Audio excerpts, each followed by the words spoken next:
Mais il y a aussi des loups solitaires. Oui, il y a des loups solitaires, mais ces loups-là, d'habitude, un loup, c'est très social. Ça n'aime pas être tout seul.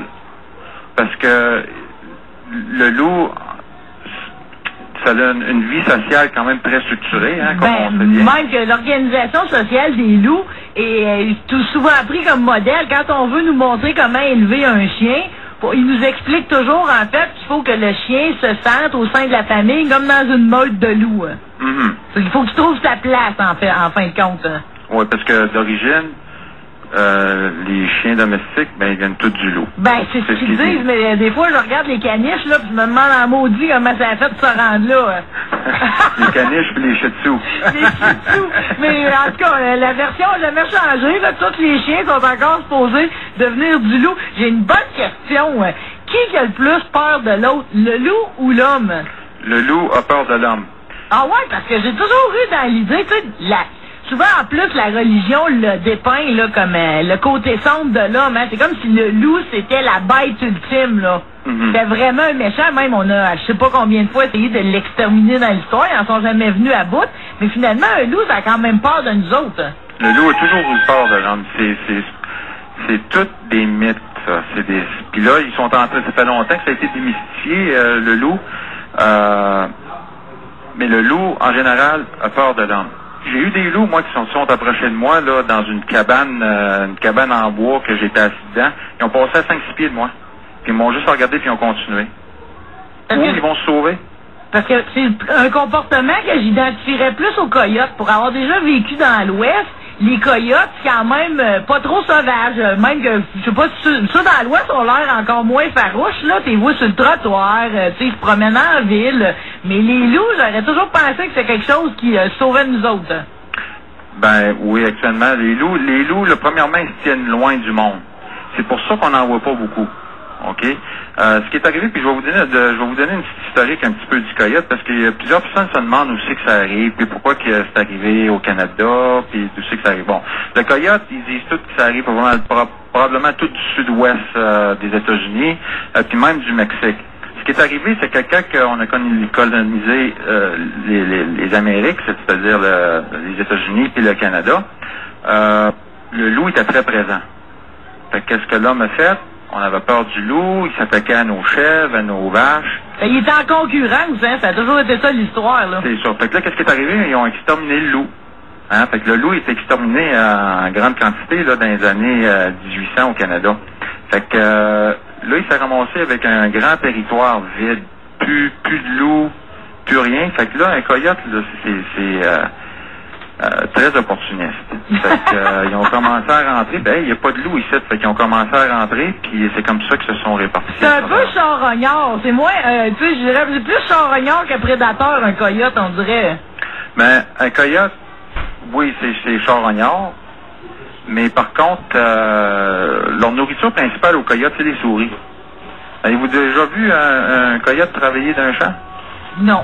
Marcher dans un champ, c'est assez impressionnant à voir. C'est drôle à voir. On en voit souvent à la télévision, là, mais moi, je l'ai vu de mes yeux. Je le vois de mes yeux quand même assez souvent. Ils se promènent dans les champs, d'un coup, puis l'arrêtent, les oreilles, le monde, ils ont des grandes oreilles, hein, c'est pour ça. Et puis d'un coup, puis ils sautent les 4 pattes dans les airs, puis ils descendent avec les pattes d'en avant bien fort. Surtout dans la neige. Ça assomme les souris. Puis là, ils vont se gaver. Ils vont y chercher les manches courants. Ouais. Ah, ben là, ça lui donne une certaine utilité, en tout cas.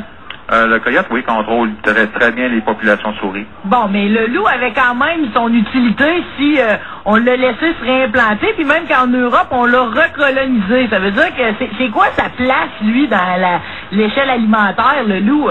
Le loup, il est au top de la chaîne alimentaire avec nous autres. Sont considérés comme le top des prédateurs, puis nous autres, les hommes, on est considérés comme des super prédateurs. Bon, mais là, quand le super prédateur part à la chasse aux prédateurs, là, il se prépare comment à faire une chasse comme ça? Il y a pas beaucoup de préparation à faire. Il faut juste avoir un petit peu de connaissance, puis faire le tour. Premièrement, il faut trouver les meutes.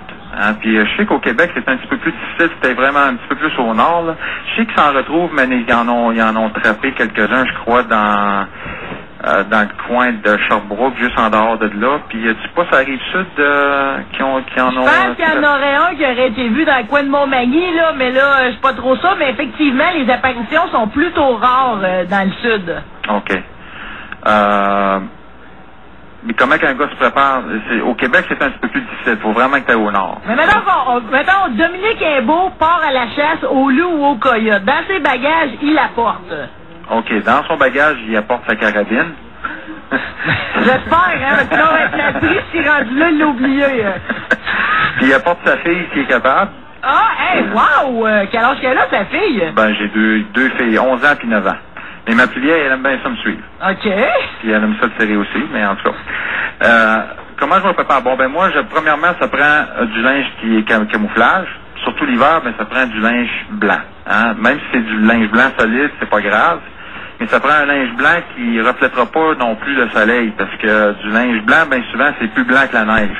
Fait qu'il faut faire attention. Fait qu'il faut absolument briser là avec un petit peu de camouflage. Quelque chose de mât quand même. Ben, quelque chose d'assez mât. Moi, là, personnellement, mon blanc, quand je le lis, j'essaie de le salir. OK. Parce que c'est trop blanc. Trop blanc? C'est quasiment bleu tellement c'est blanc. Fait que je le salis un petit peu. Ensuite, par la suite, ça, pour la préparation, là, ça prend pas grand-chose. Ça prend juste l'arme, ça prend du linge chaud, ça prend le camouflage blanc, puis ça prend des appos pour faire des appels. OK. Okay? Puis moi, les régions, ce que je vois, moi, je demeure juste sur la limite de la forêt boréale. Ça veut dire, je suis direct sur la transition. Donc, entre la forêt boréale et puis les champs de fermiers. Ça veut dire tout ce qui est champs agricoles. Fait que j'ai pas bien loin à faire. Moi, 20 minutes, puis je suis rendu direct dans le monde des loups. C'est pas long. Puis où est-ce que je vois en particulier, ici en Alberta, je pense qu'ils ont ça pas mal partout dans toutes les provinces. Ils ont des genres de territoires coop où ce que les fermiers peuvent amener le vache dans certains champs, puis ça, c'est des champs gouvernementaux. C'est des champs qui ont eu sous bail, et puis ils forment une coop, il y a une personne qui est en charge de ces champs-là, puis certains fermiers qui peuvent